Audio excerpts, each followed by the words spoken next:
How to build challenging encounters against a Balor. Note: this has been prepared utilizing only the 5th edition core rules. The Balor can be found in the Monster Manual page 55. Additional information regarding demons can be found on pages 50 to 54 with other specific demonic types continuing to page 65. Attempting to capture demonic lore and present a concise treatise of demonic motives and motivations in a single essay would be impossible. There are many volumes presented by both D&D authors and others that detail these in great depth.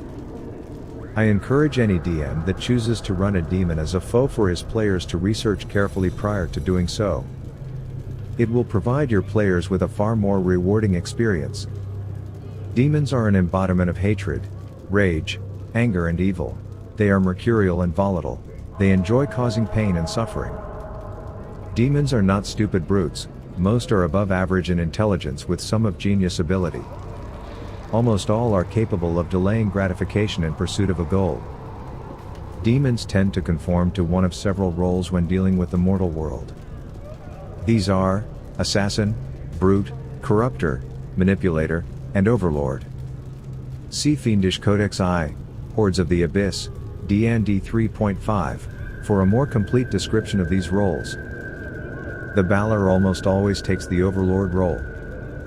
As an overlord, the Balor commands troops, summons reinforcements and dispatches foes with skill as well as simple brute strength.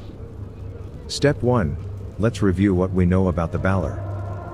Balor are huge, winged demons that are armed with weapons appropriate to their size, most often a sword and a whip. A Balor burns with a magical fire, causing great damage to anyone that comes close to them. This heat aura will cause anything flammable not worn or carried to ignite should the demon get close to it. Balor move well, 40 feet per round on the ground, 80 feet per round in flight, and can of course, teleport to any place they can see within 120 feet. Physically, Balor are supernaturally strong, +8 strength modifier, have above average dexterity, +2 dexterity modifier, and are inhumanly tough, +6 constitution modifier.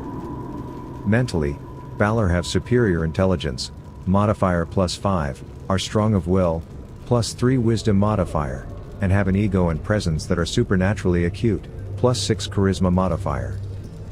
In short, a Balor is superior mentally and physically to any mortal. Balor are resistant to damage from cold, lightning and non-magical physical attacks. Balor are immune to damage from fire or poison, and are of course immune to the poison condition. Balor have true sight, 120 feet, with a passive perception of 13. Balor speak the abyssal tongue and can telepathically communicate, range 120 feet. Balor have an innate magical resistance, saving throw advantage, against spells and spell-like attacks. If a Balor is slain, it explodes, causing massive damage to anyone within 30 feet. A Balor can summon other demons to fight for it in battle. These are in addition to any it has called forth prior to the battle. Step 2. How do they fight? Never forget that a Balor is a demon and overlord. As a demon it will fight dirty, it has no concept of personal honor or fair play. As an overlord it will have and assemble minions prior to any major confrontation. These minions can be demonic but can just as easily be mortal creatures called to fight on the demon's behalf. The Balor will be relentless with its minions, using them, sacrificing them, or even squandering them if it sees any advantage to doing so. Minions will often be used to clog up entry and exit points and to direct the targets into terrain that has been chosen to provide advantage. Remember that with flight and teleport, the demon's movement is unrestricted. Balor Whips have a range of 30 feet in addition to the 15-foot square that the demon itself occupies. This whip can be used to pull enemies up to 25 feet toward the Balor. This will bring them into the range of the fire aura. This damage will be cumulative with the damage done by the whip. Balor longswords create slashing and lightning damage. They do triple damage on a critical hit. A Balor will spend at least a portion of its time observing the battle its minions are fighting, using these observations. It will attack where it can have the greatest effect. With the advantage of speed and mobility, it can easily move anywhere on the battlefield it chooses to be.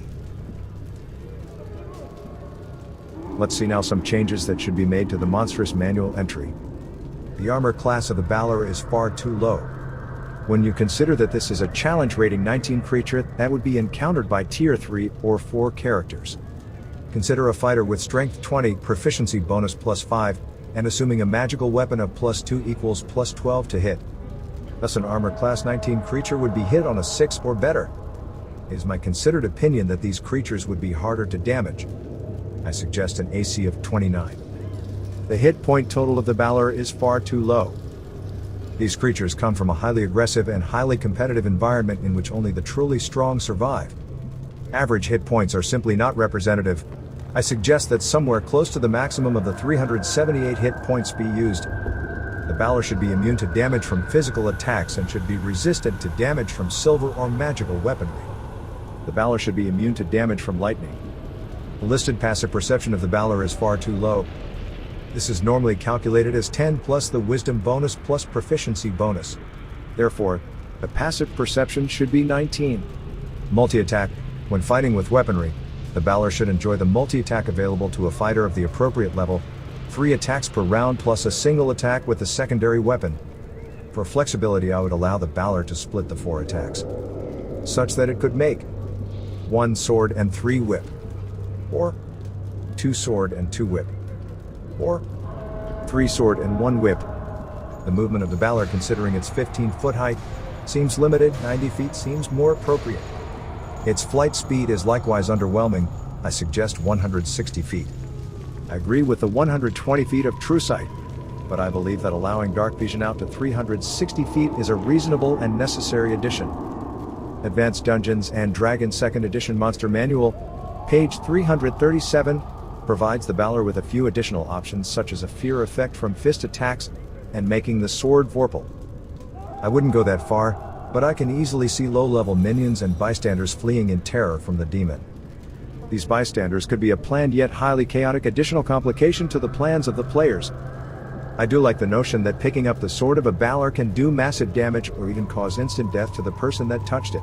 I also like the idea that the Balor can grapple with its whip. Advanced Dungeons and Dragons 2nd Edition Monster Manual provides the Balor with several spell-like abilities and power. Most of these are included or shown in other abilities. However, it is useful to consider that the Balor could use the following spells: Dispel Magic, Fear, Pyrotechnics, Suggestion, Symbol, any type of symbol, Telekinesis, Tongues. If you allow these spells, then the Balor will use them to create confusion and mayhem on the battlefield. There is nothing they enjoy more than tricking an enemy into attacking their friend and ally.